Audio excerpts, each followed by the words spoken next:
जय श्री कृष्ण, जय श्री राधे। आप सब भक्तों का, बंधुओं का फिर से अष्टवक्र गीता में स्वागत है। राजा जनक जब पूर्ण सद्गुरु के समीप गए तो गुरु भी उनको एक एक शब्द को, एक एक व्याख्या को खोल कर बता रहे हैं। अष्टवक्र जी ने 3 ही सूत्रों में राजा जनक के तीनों प्रश्नों का, ज्ञान, मुक्ति और वैराग्य का स्पष्टीकरण करते हुए मुक्ति की विधि बता दी थी।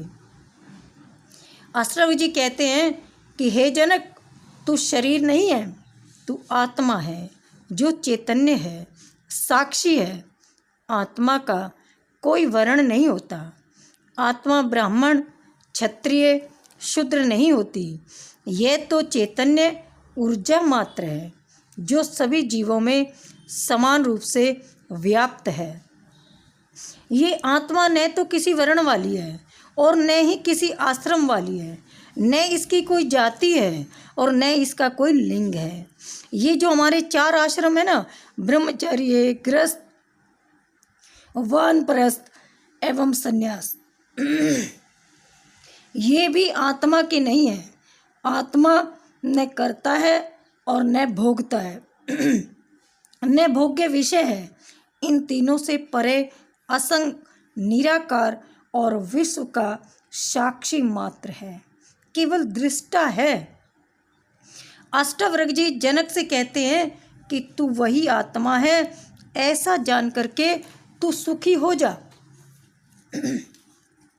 एवं इंद्रियों के विषय आत्मा के लिए नहीं हो सकता। ये तेरे नहीं है, ये विषय तेरे नहीं है। इन वर्ण आश्रमों के धर्मों को मानने का विधान केवल अज्ञानियों के लिए ही है, जिससे वे अपना कर्मिक विकास कर आत्मज्ञान को उपलब्ध हो सके। हे जनक, आत्मा के वास्तविक स्वरूप का ज्ञान कराते हुए कहते हैं, तू इसे जान ले और सुखी हो जा। इसमें देर होती नहीं है। कुछ धर्म कहते हैं कि ये कलयुग है, इसमें पंचम काल है, इसमें मुक्ति होगी ही नहीं। कुछ कहते हैं आज से प्रयत्न करना आरंभ करो तो 7 जन्म बाद मुक्ति मिलेगी। और कुछ कहते हैं कि अंतिम तीर्थ कर पैगंबर अवतार हो चुके हैं, अब कोई होने वाला नहीं है। लेकिन अष्टवक्र जी बड़ी निर्भीकता से घोषणा करते हैं कि ये सब बकवास है। तू अपने को चैतन्य में स्थिर कर ले और अभी मुक्त हो जा। ऐसी घोषणा भी महापुरुष, अवतार या गुरु कोई नहीं कर पाए, लेकिन बड़ी अद्भुत घोषणा की है अष्टवक्र जी ने। उसी प्रकार आत्मज्ञान के प्रकाश में अज्ञान रूपी अंधकार का एक क्षण में विलीन हो जाना सारी भ्रांति को मिट जाने जैसा दिखाई देता है। अष्टवक्र जी कहते हैं ये आत्मा चैतन्य है, मुक्त है, सर्वत्र है, व्यापक है। ये बंधन रहित है, शरीर सीमित है, मन बुद्धि सीमित है। आत्मा किसी एक शरीर या मन से बंधी नहीं है। ये सारी भिन्नता शरीर के कारण है, मानसिक है। ये आत्मगत कोई भिन्नता नहीं है। इसीलिए अष्टवक्र जी राजा जनक को विभो, व्यापक शब्द से संबोधित करते हैं और कहते हैं कि तू शरीर नहीं है, व्यापक आत्मा है, इसीलिए तू सदा मुक्त ही है। यह मुक्ति तेरा स्वभाव है, इसे पाना नहीं है, ये तेरे पास है, पहले से उपलब्ध है। केवल जाग कर देखना मात्र है। केवल ग्राहक होकर के कोई ठीक से इसे सुन ले तो भी ये घटना घट जाती है। उसी क्षण जन्म जन्मों की विस्मृति टूट जाएगी, स्मरण वापस लौट आएगा। खोजने में भटकन है और खोजने पर परमात्मा नहीं मिलता। खोजों को छोड़ करके संसार के प्रति उदासीन वैराग्य होकर विश्राम में स्थित हो जाना। ये ही पा लेने का मार्ग है।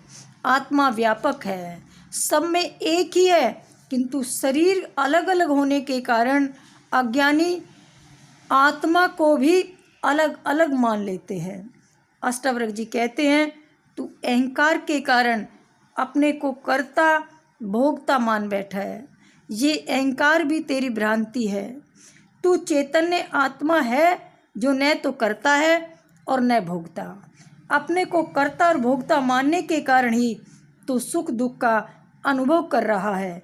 तू धर्म और अधर्म की बातें करता है, वास्तव में ये धर्म और अधर्म, सुख और दुख मन के ही हैं। तू अहंकारवश ही अपने को आत्मा से अलग अनुभव कर रहा है। उसे छोड़ दे तो तू आत्मवत सदा मुक्त हो जाएगा। तू ही सबका दृष्टा है और सदा मुक्त है। तेरा बंधन तो यही है कि तू अपने को छोड़कर दूसरे का दृष्टा बनता है। अष्टावक्र जी कहते हैं, अद्वैत को प्रतिष्ठा देते हुए द्वैत धारण को भी बंधन का कारण मानते हैं और कहते हैं जनक से कि ये आत्मा ही परमात्मा है, यही ब्रह्म है, दोनों अलग नहीं है, एक ही है। तू भी वही ब्रह्म है तथा समस्त सृष्टि भी उसी एक ब्रह्म की ही अभिव्यक्ति है। वही परमात्मा है, सबका दृष्टा है, अतः तू सबका दृष्टा है। परमात्मा मुक्त है, अतः तू भी मुक्त है। लेकिन तेरे बंधन का कारण इतना है कि तू अपने को छोड़कर दूसरे का दृष्टा बनकर देखता है। बड़ा अर्थपूर्ण सूत्र है। अष्टावक्र जी कहते हैं कि परमात्मा व आत्मा अलग है, ये नहीं हो सकता। ईश्वर व सृष्टि अलग नहीं है। ईश्वर करता है, उसने सृष्टि बनाई है। वे आसमान में, स्वर्ग में कहीं भी बैठा हो, वहीं पर समस्त सृष्टि का संचालन कर रहा है। ईश्वर और आत्मा का, वो कहते हैं, ईश्वर और आत्मा का पिता पुत्र का संबंध है। ईश्वर मुक्त है, आत्मा गुलाम है। ये कैसे हो सकता है? गुलाम कभी मालिक नहीं हो सकता।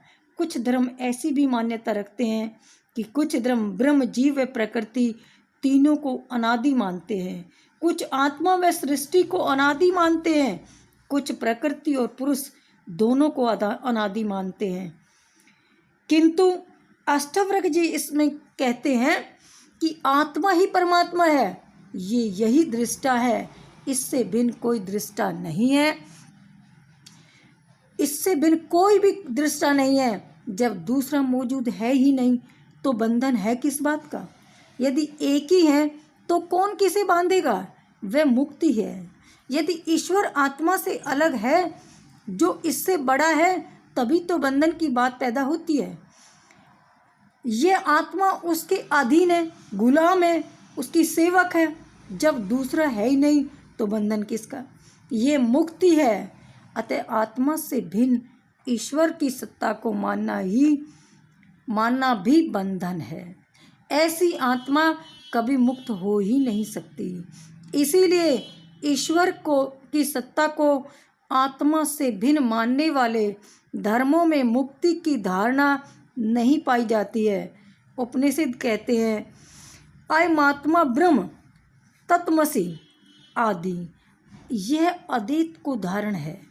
अष्टावक्र जी भी अद्वैतवादी हैं, इसीलिए वे जनक से कहते हैं कि तू आत्मा है। वह वही आत्मा सबका दृष्टा परमात्मा है। इससे भिन्न, इससे अलग किसी अन्य आकाश में बैठे हुए परमात्मा को दृष्टा मानना ही तेरा बंधन है। अज्ञानी ही आत्मा से भिन्न ईश्वर को दृष्टा, कर्म फल प्रसाद एवं कर्ता मानते हैं, ज्ञानी नहीं। बोलिए सच्चिदानंद भगवान की जय। ये वीडियो, ये कथा अच्छी लगे तो कमेंट बॉक्स में जा कर के जय श्री कृष्ण अवश्य लिखें।